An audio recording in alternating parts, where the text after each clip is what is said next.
নামাজ কেন কবুল হয় না? গীবত, অহংকার, হারাম ও তওবার পূর্ণ গাইড থাকছে আজকের এই ভিডিও।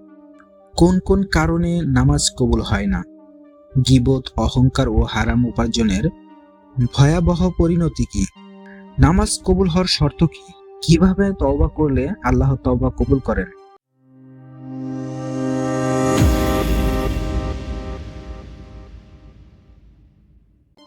দিনী বন্ধু, নামাজ শুধু হাত পা চালানো নয়, এটি আল্লাহর কাছে আপনার আত্মার যোগাযোগ। কিন্তু আমরা অনেকে না জেনে এমন কিছু গুনাহ করে ফেলি যার কারণে আমাদের নামাজ আকাশে ওঠে না।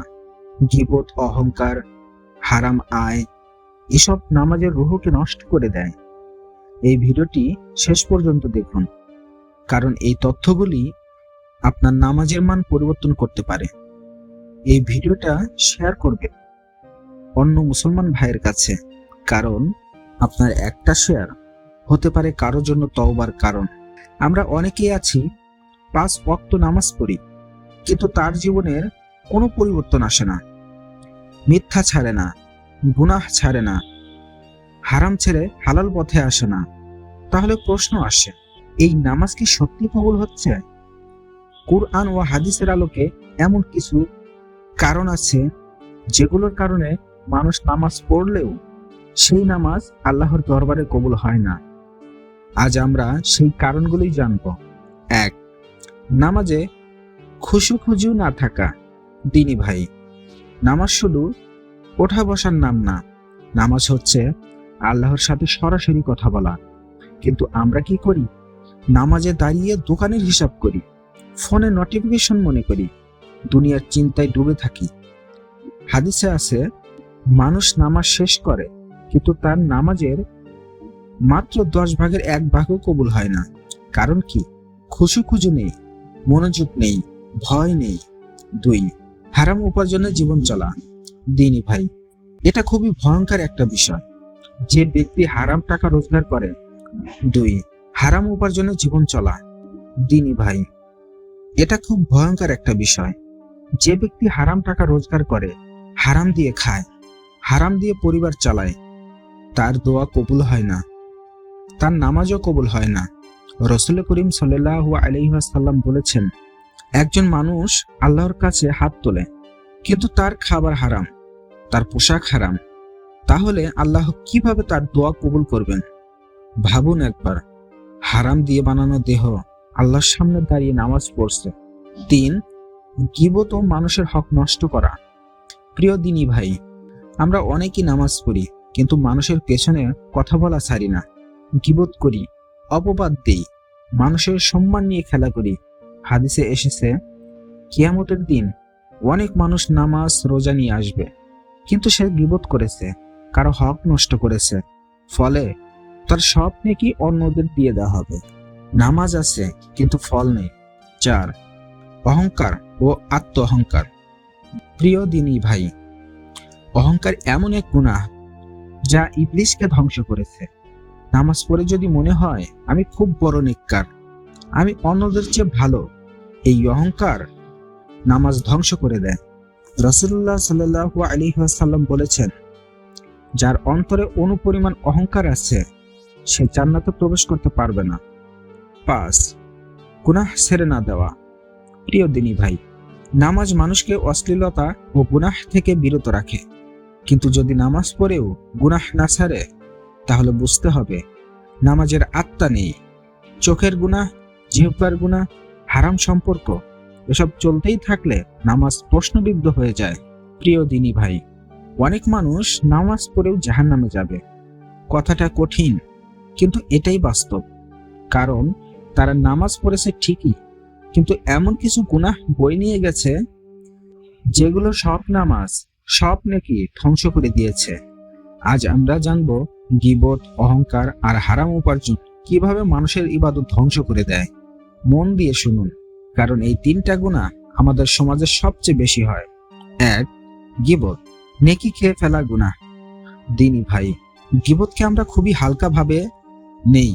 চায়ের দোকানে, বন্ধুদের আড্ডায়, পরিচিত মানুষের পিছনে কথা বলা, আমরা এটাকে গুনাহ মনে করি না। কিন্তু কোরআনে আল্লাহ কি বলেছেন জানেন? তোমাদের কেউ কি তার মৃত ভাইয়ের গোশত খেতে পছন্দ করো? ভাবুন একবার, আপনি নামাজ পড়েছেন, রোজা রাখছেন, কিন্তু মুখ দিয়ে এমন কথা বের হচ্ছে যা আপনার নেকিগুলোকে অন্যের হাতে তুলে দিচ্ছে। হাদিসে আছে, কিয়ামতের দিন একজন মানুষ পাহাড় সমান নেকি নিয়ে আসবে, কিন্তু সে গীবত করেছে, ফলে তার রোজা, নামাজ এক এক করে অন্যদের দিয়ে দেওয়া হবে। শেষে থাকবে শূন্য হাতে এক মুসলমান। 2, অহংকার ইবাদত নষ্ট করার নীরব বিষ। দিনী ভাই, অহংকার সব সময় মুখে বলে না আমি বড়। কখনো কখনো অহংকার আসে ইবাদতের ভেতর দিয়ে। নামাজ পড়ে মনে হয় আমি তো 5 ওয়াক্ত নামাজ পড়ি, ওরা তো পড়ে না। এই ভাবনাটাই অহংকার। জানেন এই অহংকার কাকে ধ্বংস করেছে? সে হলো ইবলিশ। ইবলিশকে অহংকারের কারণে ধ্বংস করা হয়েছে। ইবলিশকে এক ফোঁটা অহংকার সব শেষ করে দিয়েছে। রাসূলুল্লাহ সাল্লাল্লাহু আলাইহি ওয়াসাল্লাম বলেছেন, যার অন্তরে অনুপরিমাণ অহংকার আছে সে জান্নাতে প্রবেশ করতে পারবে না। ভাবুন, নামাজ পড়ে যদি জান্নাতের দরজা বন্ধ হয়ে যায় তাহলে সেই নামাজে লাভ কি? 3, হারাম উপার্জন, দোয়া ও নামাজ বন্ধ হওয়ার কারণ। প্রিয় দিনী ভাই, এই গুনাহটা সবচেয়ে ভয়ঙ্কর, কারণ এটা শুধু আপনাকে না, আপনার পরিবারকেও ধ্বংস করে দেয়। হারাম টাকা দিয়ে খাওয়া, হারাম দিয়ে সন্তান বড় করা, হারাম দিয়ে ইবাদত করা। রাসূলুল্লাহ সাল্লাল্লাহু আলাইহি ওয়াসাল্লাম বলেছেন, একজন মানুষ দীর্ঘ সফর করে, আকাশের দিকে হাত তোলে, কিন্তু তার খাবার হারাম, তার পোশাক হারাম, তাহলে তার দোয়া কিভাবে কবুল হবে? ভাবুন একবার, হারাম রুজির দেহ আল্লাহর সামনে দাঁড়িয়ে নামাজ পড়ছে, এই নামাজ কি আল্লাহ গ্রহণ করবেন? দিনী ভাই, আমরা চাই আল্লাহর সব দিক থেকে রহমত দিক, কিন্তু নিজের জীবনটা পরিষ্কার করতে চাই না। নামাজ চাই কিন্তু গীবত ছাড়তে চাই না। জান্নাত চাই কিন্তু অহংকার ছাড়তে চাই না। দোয়া চাই কিন্তু হারাম ছাড়তে চাই না। এই দ্বিমুখ জীবন আমাদের ইবাদতকে মূল্যহীন করে দেয়। দিনী ভাই, এত ভয় দেখানোর পরও আমি একটা সুখবর দিই, আল্লাহ এখনো দরজা বন্ধ করেননি। যদি আজই গীবত থেকে ফিরে আসেন, অহংকার ভেঙে ফেলেন, হারাম ছেড়ে দেন, তাহলে আল্লাহ সব মাফ করে দিতে পারেন। আমরা সবাই চাই আমাদের নামাজ কবুল হোক, কিন্তু প্রশ্ন হলো, আল্লাহ কোন নামাজ কবুল করেন? সব সময় কি নামাজ কবুল হয়?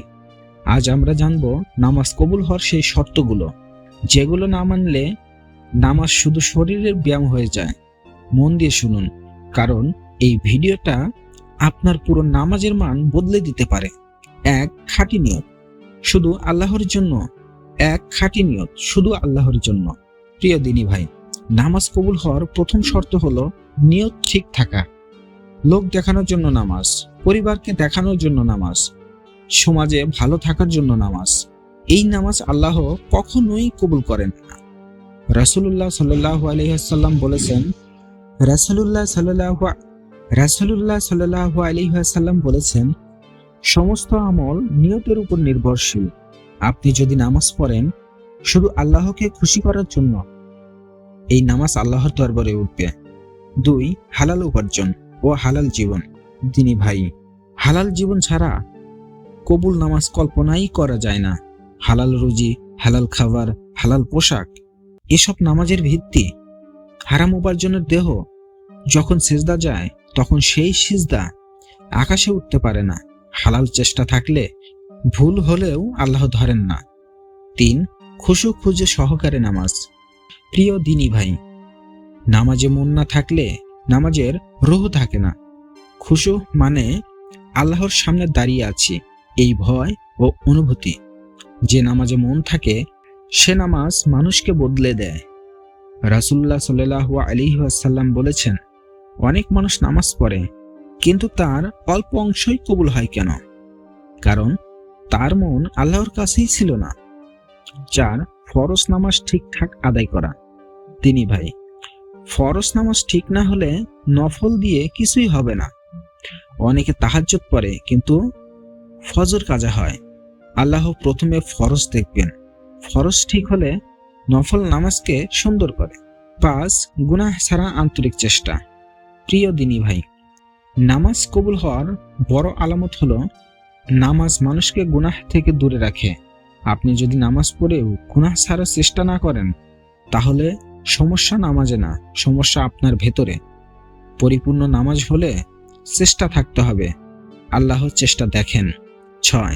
মানুষের হক আদায় করা। শুধু আল্লাহর হক না, বান্দার হকও নামাজ কবুলের শর্ত। কারণ কারো টাকা মেরে দিলে, কারো সম্মান নষ্ট করলে নামাজ কবুল আটকে যায়। আল্লাহ নিজের হক মাফ করেন, কিন্তু বান্দার হক কখনোই মাফ হয় না। আপনি যদি বলেন আমি তো সব শর্ত মানতে পারি না, তাহলে এই ভিডিওটি আপনার জন্য। কিভাবে তওবা করলে আল্লাহ নামাজ কবুল করেন। প্রিয় দিনী ভাই, একটা কথা দিয়ে শুরু করি। আপনার গুনাহ যত বড়ই হোক, আল্লাহর রহমত তার চেয়েও অনেক গুণ বড়। আজকের ভিডিওটা তাদের জন্য যারা নামাজ পড়ে কিন্তু মনে মনে ভয় পায়, আমার নামাজ কি আল্লাহ কবুল করেন? যারা ভাবে আমি তো অনেক গুনাহ করেছি, আমার নামাজ কি কবুল হবে? প্রিয় ভাই, এই ভিডিওটা আপনার জন্যই। তওবা ছাড়া নামাজ অপূর্ণ। প্রিয় ভাই, তওবা ছাড়া নামাজ এমন একটা চিঠির মতো যার ঠিকানা ভুল। আপনি আল্লাহর দিকে ফিরছেন কিন্তু গুনাহ ছাড়ছেন না। এই দ্বিমুখ অবস্থা নামাজকে দুর্বল করে দেয়। আল্লাহ চান আপনি তার কাছে ফিরে আসুন ভাঙা হৃদয় নিয়ে। গুনাহ স্বীকার করা। সঠিক তওবার প্রথম ধাপ হলো নিজেকে মিথ্যা না বলা। আমি তো তেমন খারাপ না, এই কথাটা তওবার সবচেয়ে বড় শত্রু। একান্তে নিজের কাছে স্বীকার করুন, হ্যাঁ আমি গুনাহ করেছি। আল্লাহ সেই বান্দাকে ভালোবাসেন যে নিজের ভুল বোঝে। 2. গুনাহ ছেড়ে দেওয়ার দৃঢ় সিদ্ধান্ত। তওবা মানে আস্তাগফিরুল্লাহ বলা না। তওবা মানে আজ যেই গুনাহ করেছি আগামীকাল সেটা না করার সিদ্ধান্ত। পুরোপুরি পারা না গেলে অন্তত চেষ্টা করা। আল্লাহর সিদ্ধান্ত দেখেন, পরিপূর্ণতা দেখেন না। 3. অন্তর থেকে অনুতপ্ত হওয়া। সত্যিকারের তওবা চোখের পানিতে মাপা হয় না, হৃদয় ব্যথায় মাপা হয়। যখন মনে হবে আমি আল্লাহকে কষ্ট দিয়েছি, এই অনুভূতিটাই তওবার প্রাণ। রাসূলুল্লাহ সাল্লাল্লাহু আলাইহি সাল্লাম বলেছেন, অনুতাপী তওবা, আল্লাহর কাছে ক্ষমা চাওয়া। একান্তে সিজদায় গিয়ে বলুন, হে আল্লাহ, আমি জানি আমি অপরাধী, কিন্তু আপনি ক্ষমাশীল। আল্লাহ লজ্জা পান যখন বান্দা খালি হাতে ফিরে যায়। এই দোয়াগুলো নামাজের পর করুন, কারণ নামাজের পরের দোয়া দ্রুত কবুল হয়। বারবার পড়ে গেলে হতাশ না হওয়া। অনেকেই তওবা করে আবার পড়ে যায়, তখন ভাবে আমার তওবা হয় না।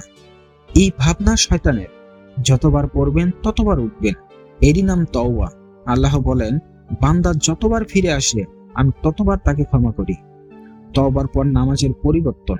প্রিয় দিনী ভাই, যখন তওবা কবুল হয়, নামাজে কান্না আসে, গুনাহে ঘৃণা আসে, আল্লাহর ভয় বাড়ে। এইগুলোই লক্ষণ আল্লাহ আপনার দিকে ফিরছেন।